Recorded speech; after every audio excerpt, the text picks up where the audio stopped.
नमस्कार। SBT news पर आपका स्वागत है। पेश है 18 अगस्त मंगलवार दोपहर 1:15 बजे राजस्थान की बड़ी खबरें।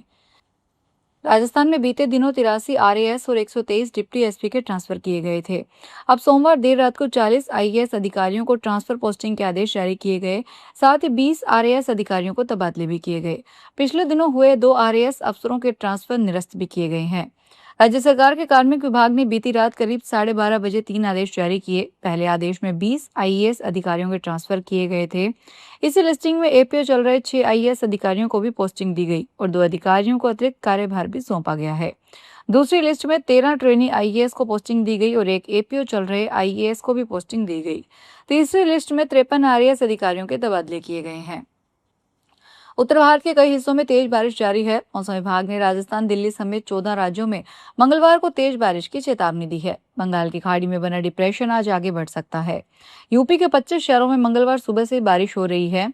कई शहरों में सड़कें, अस्पतालों में पानी भर गया। कारें, बाइकें डूब गई। कानपुर, उन्नाव में 500 से ज्यादा घरों में और प्रतापगढ़ में थाने में पानी भर गया। उत्तराखंड के ऋषिकेश में बीन नदी में गाड़ी पलट गई। एसडीआरएफ ने गाड़ी में फंसे 2 लोगों को सुरक्षित निकाला। प्रधानमंत्री नरेंद्र मोदी ने सोशल मीडिया प्लेटफॉर्म पर मंगलवार को सुभाषित शेयर किया है। श्लोक का हिंदी अर्थ है कि मनुष्य को सदैव आत्मसम्मान, साहस और स्वाभिमान के साथ जीवन जीना चाहिए। सच्चा पुरुषार्थ और पराक्रम इसी में है कि व्यक्ति किसी भी परिस्थिति में अपने सिद्धांतों और मूल्यों से समझौता न करे, बल्कि सत्य, धैर्य और आत्मगौरव के साथ अपने आदर्शों पर दृढ़ रहे। बीते दिन सोमवार को प्रधानमंत्री की ओर से सुभाषित शेयर करते हुए लिखा गया था, सामूहिक संकल्प और एकता की शक्ति से ही देश आगे बढ़ता है। आबू रोड शहर से गुजर रहे नेशनल हाईवे पर अरबुदा औद्योगिक क्षेत्र चेक पोस्ट के पास मंगलवार सुबह एक हादसा हुआ। कान से भरा एक ट्रक अनियंत्रित होकर डिवाइडर तोड़ते हुए सर्विस रोड पर जा गिरा। इस घटना में ट्रक चालक को मामूली चोटें आई। हादसे की सूचना मिलते ही नेशनल हाईवे की टीम मौके पर पहुंची। टीम ने मार्ग को सुरक्षित करने और यातायात व्यवस्था सुचारू बनाए रखने के लिए तत्काल आवश्यक व्यवस्थाएं की। ट्रक चालक राजकुमार ने बताया कि वह हरिद्वार से पाटन के लिए कांच लेकर जा रहा था। कोटपुतली बहरौड में आज मंगलवार सुबह करीब 5 बजे एनएच 48 पर ट्रक ने पिकअप को पीछे से टक्कर मार दी। टक्कर के बाद दोनों वाहन पुलिया से नीचे सर्विस रोड पर जा गिरे। इस हादसे में पिकअप ड्राइवर घायल हो गया, जिसे अस्पताल में भर्ती करवाया गया है। बाबरू थाना अधिकारी प्रदीप सिंह ने बताया, दोनों वाहन दिल्ली से जयपुर की ओर जा रहे थे। इस दौरान बागावास अहिरान पुलिया पर पीछे चल रहे ट्रक ने पिकअप को टक्कर मार दी। हादसे के बाद दोनों वाहन बेकाबू होकर पुलिया से नीचे जा गिरे। पुलिया से गिरने पर पिकअप क्षतिग्रस्त हो गया और ड्राइवर कैबिन में ही फंस गया। राजस्थान में वन मंत्री संजय शर्मा और अलवर कलेक्टर आर्तिका शुक्ला की लड़ाई मुख्यमंत्री कार्यालय पर पहुंच गई है। सीएमओ ने मंत्री आईएएस विवाद पर नाराजगी जताई। सूत्रों के मुताबिक पूरे विवाद पर अलवर कलेक्टर आर्तिका शुक्ला की विदाई तय है। आईएएस अफसरों की अगली ट्रांसफर लिस्ट में उनका नाम आ सकता है। सीएमओ तक विवाद पहुंचने के बाद अतिरिक्त मुख्य सचिव टू सीएम अखिल अरोड़ा ने अलवर जिला कलेक्टर आर्तिका शुक्ला से बात की और विवाद की वजह जानी। चित्तौड़गढ़ दुर्ग स्थित कालिका माता मंदिर के बाहर लगी प्रसाद और पूजा सामग्री की दुकानों में रात को चोरी की वारदात हुई। अज्ञात चोरों ने रात में एक के बाद एक कई दुकानों में ताले तोड़ दिए। जिस दुकानों पर बांस और तिरपाल की छाया लगी हुई थी, उसे भी उखाड़ दिया। दुकानों के अंदर रखा प्रसाद, गैस की टंकियां, लाइट की बैटरी और अन्य सामान चोरी कर लिया।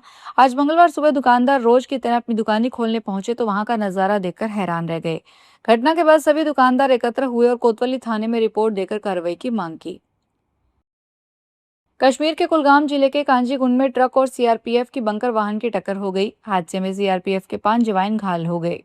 दुर्घटना लेबडोरा इलाके में हुई, जहां टक्कर के बाद सीआरपीएफ का बंकर वाहन पलट गया। घायल जवानों को इलाज के लिए 163 बटालियन सीआरपीएफ के एएमआई रूम कांजीगुंड ले जाया गया। अधिकारियों के मुताबिक सभी को मामूली चोटें आई है। पुलिस मौके पर पहुंच गई और हादसे की जांच शुरू कर दी है।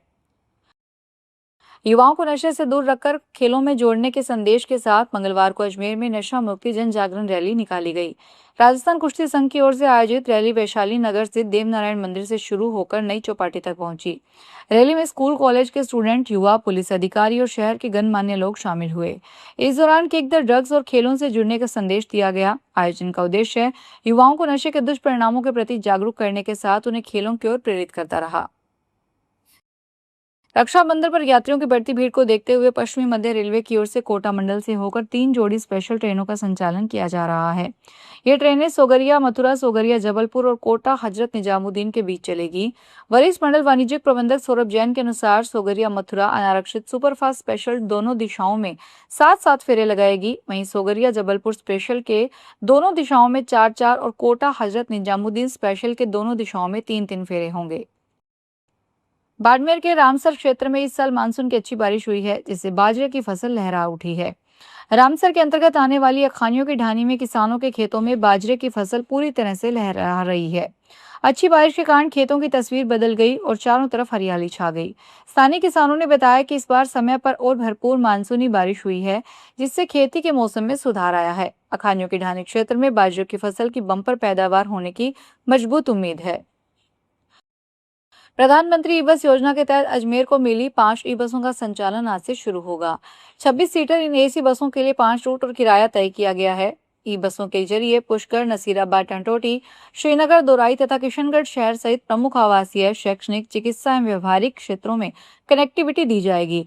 डिपो मैनेजर महेंद्र सिंह राठौड़ ने बताया कि अजमेर नगर निगम के नए भवन परिसर में आज शाम 4 बजे विधानसभा अध्यक्ष वासुदेव देवनानी हरी झंडी दिखाकर ई बस सेवा का शुभारंभ करेंगे। साइबर ठगी के खिलाफ कोटा पुलिस की कार्रवाई में 3 फर्जी कॉल सेंटरों का खुलासा हुआ है।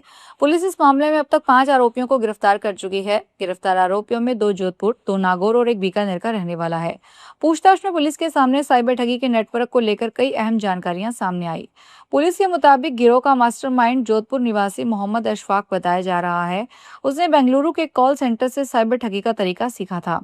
इसके बाद वह मध्य प्रदेश और मुंबई में सक्रिय साइबर ठगी के नेटवर्क के संपर्क में आया। वहां से तौर तरीके सीखने के बाद उसने कोटा में अपना नेटवर्क खड़ा किया और कॉल सेंटर के जरिए लोगों को निवेश के नाम पर ठगना शुरू किया। फलोदी के आओ के लूना गांव में बिजली की समस्या से परेशान किसानों ने लूना जीएसएस के सामने धरना प्रदर्शन शुरू कर दिया। चिमाना सहायक अभियंता क्षेत्र के अंतर्गत आने वाले इन किसानों ने आपूर्ति में लगातार आ रही बाधाओं पर अपनी नाराजगी व्यक्त की। किसानों ने कहा कि पिछले 3 दिनों से बिजली की समस्या लगातार बनी हुई है, जिससे उन्हें भारी परेशानी का सामना करना पड़ रहा है। उन्होंने आरोप लगाया कि बार बार शिकायत करने के बावजूद उनकी समस्या पर कोई ध्यान नहीं दिया जा रहा है। उत्तर प्रदेश के बाढ़ प्रभावित 12 जिलों में एनडीआरएफ और पीएसी ने मोर्चा संभाल लिया, जहां घाघरा और शारदा नदियां खतरे के निशान के ऊपर बह रही है। बाढ़ प्रभावित जिलों में पीएसी और एनडीआरएफ ने मोर्चा संभाल लिया है। राज्य में घाघरा, शारदा खतरे के निशान के ऊपर बह रही है। बाढ़ में 12 जिले, 166 गांव और 64,402 नागरिक प्रभावित हुए हैं। इनकी मदद के लिए 1586 बाढ़ चौकियां और 1263 बाढ़ शरणालय स्थापित किए गए हैं। सरकार ने दावा किया है कि प्रभावित इलाकों में 69 मेडिकल टीमें और 51 एम्बुलेंस मुस्तैद है। फिलहाल इस बुलेटिन में इतना ही, फिर हाजिर होंगे बड़ी खबरों के साथ।